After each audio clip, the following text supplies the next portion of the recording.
right, pretty exciting stuff tonight, guys. Coming to you live from the chase, on the road, doing the deal. It's going to be a killer show. We're going to do these every evening. We're going to check in, let you know what went on for the day, where we're at, and the whole deal. But man, I'll tell you what, 300 miles today and killer heat, beautiful scenery. It was worth every inch of it.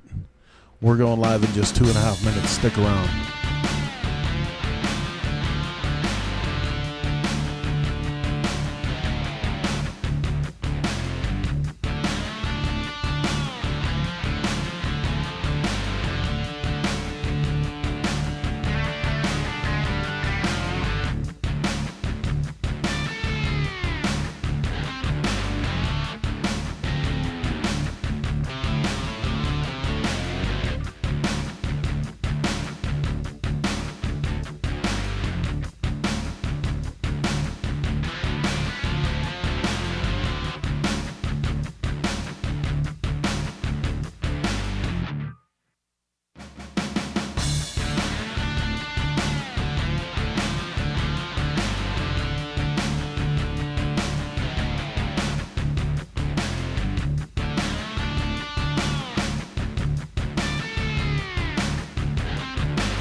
I can tell you, as we're all pulling for him. Dennis Dahlberg did the 29 miles today. Awesome, so cool. But hey, the story's not about. I'm gonna cut you guys loose and send you live. Wait till.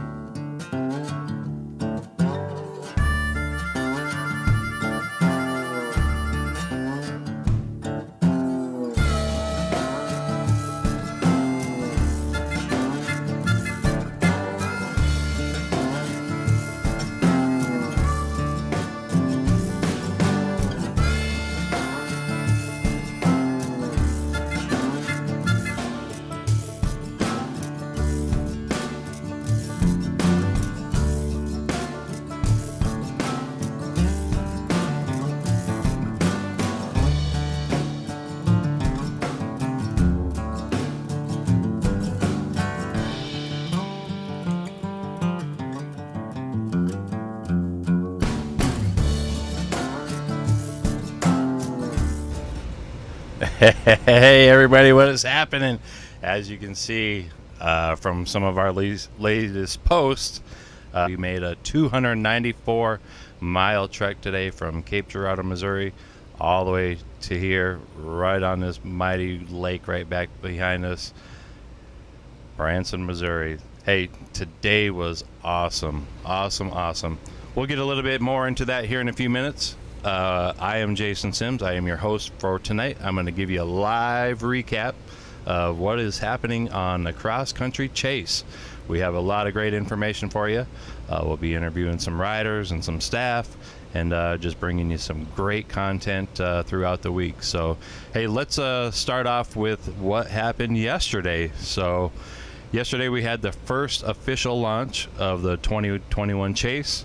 In Cape Girardeau at the Red Star Boat Access. I'm sure for you guys there from our last broadcast, the bikes had to do a 30-mile course, and anyway, it went very, very well. Unfortunately, we did have one person that did make it on the sweep trailer. We had a person that lost a coil last night, so today we started out from Cape Girardeau at about 7 o'clock this morning. Class 1, for you guys that don't know, Class 1 is motorcycles that are 500 cc and less. Class 2 is the 500 to 1000 cc class, and then Class 3 is everything that is over 1000 cc. So everything great this morning. We had a beautiful route from there to cat video of our exact route from the last 295 miles. Let's roll this. So as you can see here, we take off from Cape Girardeau. We make about a 78 mile trek just right past Piedmont, Missouri, where the riders actually had to stop and take one part of their challenge, which is the daily quiz.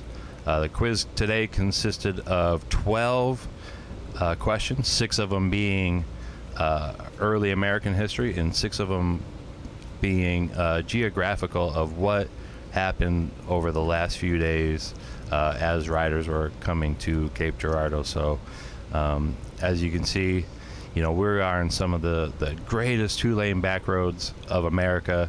I mean, just take a look at this this trip that we did, the elevations that we did, unbelievable.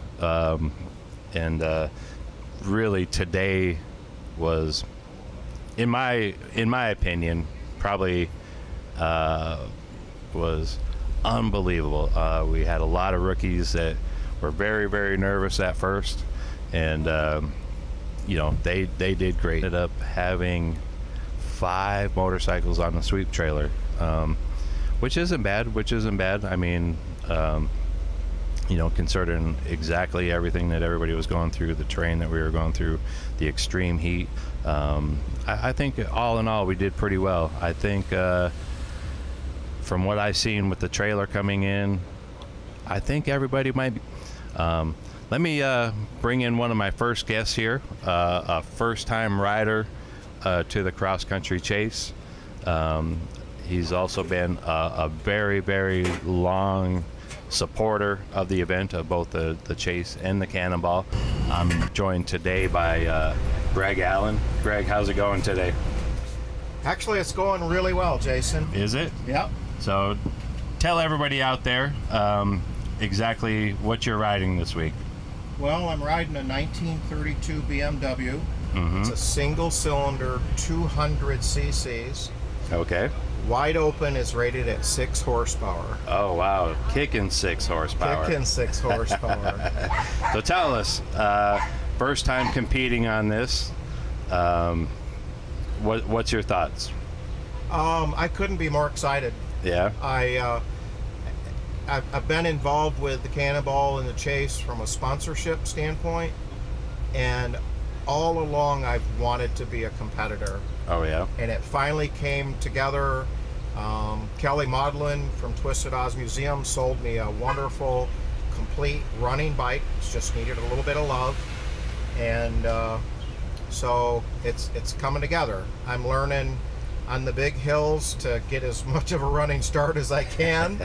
And sometimes I'm all the way down to first or second gear before I get to the top. But that was to be expected with a small bike. Right. So let's start out at the beginning of the day of course, you're a Class 1 bike, so you're one of the first bikes to get out of there. Tell us about maybe the first 30 minutes of the ride.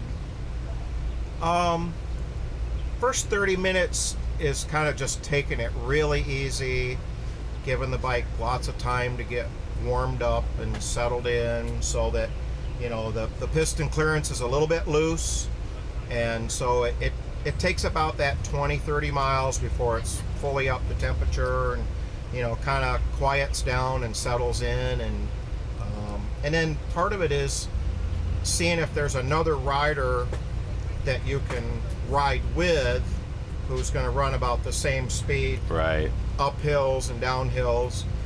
I thought I was going to ride with Dave Courier for a while. He's on a 500 single, and but ultimately when it came to the hills, he had more power, more torque, more power than I did, so he just kind of left me alone. Right. So he's kicking it probably enough. And let's talk about the next hour or so. Now that you're settled in, now what's going through your mind? How's the bike running? And let's talk about like how fast you're running. Well, with my practice and preparation, I had kind of settled in that I was going to run somewhere between 38 and 42 miles an hour, because I still wanted to always have a little throttle left, so I wasn't actually running around 40, 41, sometimes 42, and and it was running good. And I just kept reminding myself, there's 5 more days. Don't get in a hurry.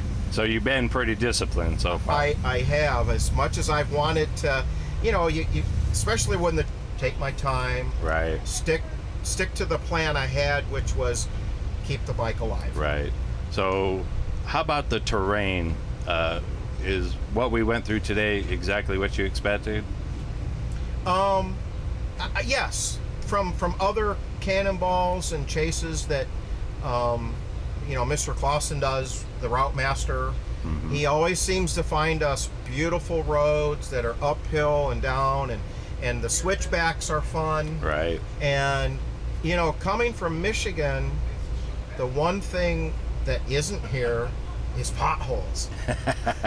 These roads today were like glass, weren't they? Oh, they were beautiful. I mean, the curves had nice banks to them, so you could just drive it right in deep, and didn't have to worry about, because it's steep enough, the rain washes the sand off, so you don't have to worry about dirt in the corner. Right. And I don't know if you experienced this, I'm sure you did. There was at times this or trying to pass us. Yeah, that was wonderful. Right. It was nice. It was just us. Oh boy. Let's talk about your experience with the knowledge part of this. The history of ladies and motorcycling. You're kind of in a hurry on the chase in the last time we ran. So, and there wasn't any real shaft drive. Mm-hmm. That was a good question. Wasn't Yeah. it? And if I got it right. Exactly. So I a lot of people that. think that it was to compete with BMW, which was false. No, it was because of the sand. Yep, exactly. So you got one right. I got one right. That's right. Hey, I did get some results back from the test today. We did have 2 people that scored a 10 out of a 12, and the worst person only had 2 out of 12. So on last year's test, nobody ever got a perfect score for the day. Okay. And then last year we actually had people that got 0 right. So far we're on a good track. Okay. So I'm probably in the middle someplace. You could be in the middle somewhere. Yep. So. All right. Now you're one of those bikes that's handicapped really high, just because of the age of the motorcycle and also the displacement. So I think as we started the event, you were at one of the top people in the top standings. How do you think you're going to hold on to that? Just by being disciplined riding? Are you going to go back to the room tonight and do some more studying to try to keep up on those quiz questions? Oh, there won't be any more studying for the quizzes. Tonight I'm putting one of the rear bearings back on the bike. I found one of the nuts on the bearing had worked loose, so we're putting that back together. Okay. And Todd Cameron, who is our reigning champion, Right. and I were tied with 18 provisional points when we started. Mm-hmm. So, Todd and I have a very friendly but professional competition here. Right. I think he's counted how many times he's passed me, though. Oh, so the running thing right now is everybody's asking what one of the quiz questions that should be is how many times in a day can you pass Greg Allen? These guys are, around you a lot more and passing you a lot more than what we did today. So One of my strategies, because I knew I couldn't maintain 45 miles an hour, is I knew what my gas stop could be. Right. And I knew I could run about 120 to 130 miles before gas stops, so I didn't lose that time getting gas to make up for my slower speed. Right. So what, when you left this morning, this is something I wanted to touch on a little bit. Right. I was just here for the ride, and I know that John Clausen always has an amazing route. Right. Any of the cities that we may be, was this one of the things that are one of the cities that you thought we might have been going to? The chase, it really didn't matter to me where we went, because I knew we would go cool places. Right. So I got a kick out of, I probably had 20 here, are we going here, and it was fun just to see kind of all the rest didn't even know where we were going. So throughout the day as we're going over this hill, I bet we're going to this hill. It was really fun just to kind of see the anticipation of exactly where we were going to be at. So, well, I can tell you from all of the times I've been with the Cannonball and the Chase, I have seen parts of them. Yeah, absolutely. And so that's one of those amazing parts of this family event, if you will, is I get to see parts of America, and when we get done I'm happy to do it. Okay. So what do you got, what do you have to do tonight to get back on the road tomorrow? Anything? Your hub? Well, I was just checking the bike over, about this big, had come loose and was just hanging on the axle. So you kind of jump back together and then go back over the bike? Yeah, probably, I don't know, half hour to an hour maybe. Right. Old bikes don't together, and otherwise everything else is holding together pretty good. Cool, cool. So what do you think about the lodging that we're at? We're at the Chateau on the Lake in Branson, Missouri. What do you think of this place? Oh, this is Class A stuff here. Isn't it? Oh, it's pretty man. fancy, isn't it? I got a suite. Oh, wow. I mean, we got great views out here. Every room has a great view. A beach down below. This place is amazing. I mean, the staff is very friendly here.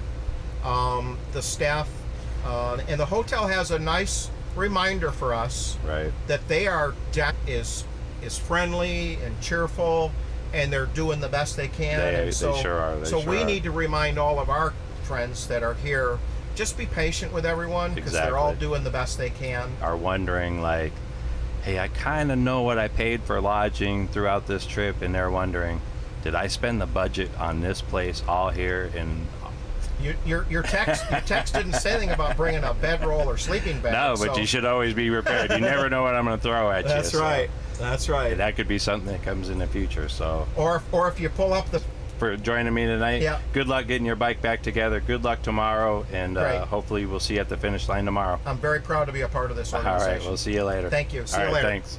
Hey, Greg, right there. Greg's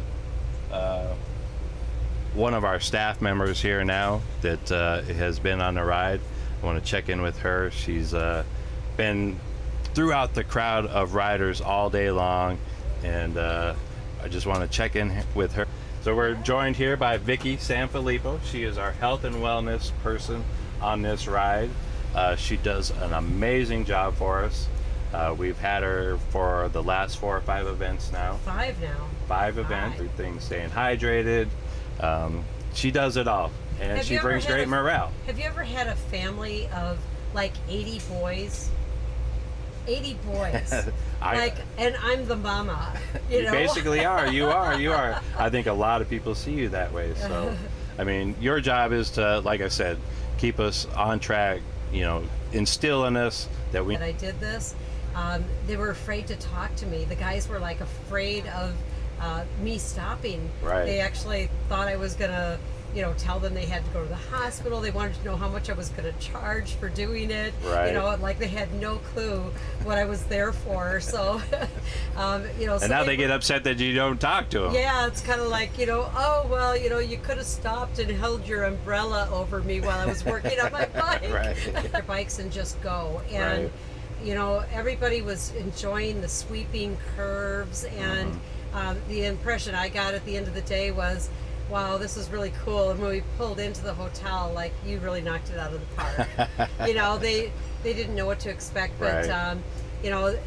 There were the route itself was absolutely gorgeous. Oh, it was today, wasn't And it? today wasn't quite as hot as yesterday. Yesterday a little bit. We were out in the hills. It was just a gorgeous day. Right. Everything I did notice that a lot this morning as people were coming to the starting line, especially for the newcomers and even some of the veterans. I mean, after what happened yesterday of being so hot out there and just sweating all day, what was coming today? Were they going to experience some more? Yeah. And I think it really turned out pretty well. I mean, Bikes we don't had like some, the heat. No, you they know? don't. And when you break down, it's Right. hard to work in that bike in Right. that kind of heat too. So while you're out there today, I mean, with people breaking down and stopping at the quiz, have you been seeing guys taking kind of care of themselves? And Oh yeah, they see me and they think electrolytes. That's my middle name, and I Right. mean you've really supplied us really well with the water. yeah, we've really been So, going through it. I haven't had to. Normally my saddlebags are full of water, and I stopped somewhere and got a cooler, and my one saddlebag is just all water and ice, and I didn't have to hand out one water today. It was kind of That's good. And it's it's early in the chase, and people get tired. Each day they get a little bit more tired, so that kind of affects people. But this being short, I'm expecting their spirits to be great throughout. I think so. I think everybody will get a good night's sleep tonight. Yeah, I think so. But, I know a few. But I know they want to be back out there tomorrow. Yeah, So they're going to work hard. yeah, I mean, This bike is down, and you've got several different people who haven't had supper yet and are Right. going to work late into the night and get a short night's sleep, and they'll be lucky if they get a shower. They'll be stinky in a few days. for crew with the trucks and trailers. I know there's a couple of guys tonight looking for a welder.